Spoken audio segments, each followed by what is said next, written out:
సుదీర్ఘకాలంగా తెలుగు రాష్ట్రాల్లో పలు రకాల వ్యాపారాలు చేయడంతో పాటు జర్నలిజం, సినిమా రంగాల్లోనూ తనదైన మార్పును చూపించిన ప్రముఖ నిర్మాత రామోజీరావు. దాదాపు 4 దశాబ్దాల పాటు ఆయన సినీ రంగానికి సేవలను అందించారు. గుండెకు సంబంధించిన సమస్యతో బాధపడుతూ ఆసుపత్రిలో 2 రోజులుగా చికిత్స పొందుతున్న రామోజీరావు ఈ రోజు తెల్లవారుజామున తుదిశ్వాసను విడిచారు. ఈ నేపథ్యంలో ఆయన గురించిన ఎన్నో ఆసక్తికరమైన విషయాలు ఒక్కొక్కటిగా వెలుగులోకి వస్తున్నాయి. ఈ క్రమంలోనే ఇప్పుడు రామోజీరావు పెట్టుకున్న సినిమా పరమైన కోరిక తీరకుండా వెళ్లిపోయారు అనేది అందరినీ మరింత భావోద్వేగానికి గురి చేస్తున్న అంశంగా మారింది. రామోజీరావు మరణంతో సినీ, రాజకీయ, వ్యాపార వర్గాల్లో విషాద పరిస్థితులు కనిపిస్తున్నాయి. దీంతో ఆయన మరణంపై అభిమానులు, సినీ ప్రముఖులు దిగ్భ్రాంతి వ్యక్తం చేస్తున్నారు. ముఖ్యంగా సినిమా రంగానికి చెందిన ప్రముఖులు సోషల్ మీడియా వేదికగా చేసుకుని సినీ ఇండస్ట్రీకి ఇది తీరని లోటుగా పరిగణిస్తున్నారు.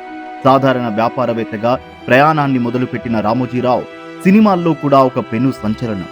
1984లో వచ్చిన శ్రీవారికి ప్రేమలేఖ అనే చిత్రంతో తొలిసారి నిర్మాతగా సినీ ప్రయాణం ప్రారంభించారు రామోజీరావు. అక్కడి నుంచి ఆయన ఎన్నో రకాల జోనర్లలో సినిమాలను నిర్మించారు. ఇలా ఇప్పటి వరకు 85 చిత్రాలను ప్రేక్షకులకు అందించారు. అందులో దేశవ్యాప్తంగా సంచలనమైన చిత్రాలు చాలానే ఉన్నాయని అందరికీ తెలిసిందే. ఎన్నో అవార్డులు రామోజీరావు సొంతం. తన సినీ ప్రయాణంలో ఎన్నో గొప్ప గొప్ప చిత్రాలను నిర్మించి ఎన్నో అవార్డులు అందుకున్నారు రామోజీరావు. ముఖ్యంగా తన కెరీర్లో ఈ దిగ్గజ నిర్మాత నువ్వే కావాలి చిత్రానికి నేషనల్ అవార్డును అందుకున్నారు.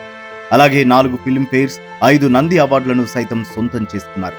వీటితో పాటు పద్మ విభూషణ్ పురస్కారం తీసుకున్నారు. తన సుదీర్ఘమైన సినీ ప్రయాణంలో సెంచరీ చేయాలని ఒక లక్ష్యంతో రామోజీరావు నిర్మాతగా అన్ని భాషల్లో కలిపి 85 చిత్రాలను నిర్మించారు. ఈ సంఖ్యను 100కు చేర్చాలని ఆయన నిరంతరం తప్పించారు. ఇందులో భాగంగానే కోవిడ్ కు ముందు, ఆ తరువాత కూడా ఆయన ఎన్నో ప్రయత్నాలు చేశారు. ఇలా కొత్త సినిమాలు చేయడం కోసం ఎంతో మంది దర్శకులకు, హీరోలకు అడ్వాన్సులు కూడా ఇచ్చినట్టు తెలుస్తుంది. కానీ ఇంతలో విధి వైపరీత్యం రామోజీరావుకు నిర్మాతగా 100 చిత్రాల మార్కును దాటాలన్న కోరిక తీరకుండానే కన్నుమూశారు. దీంతో ఇప్పుడు ఈ అంశం తెలుగు సినిమా పరిశ్రమలో హాట్ టాపిక్ అవుతోంది. మరి ఫ్యూచర్ లో ఉషా కిరణ్ మూవీస్ బ్యానర్ 100 సినిమాల మార్కును చేరుతుందో లేదో చూడాల్సిందే.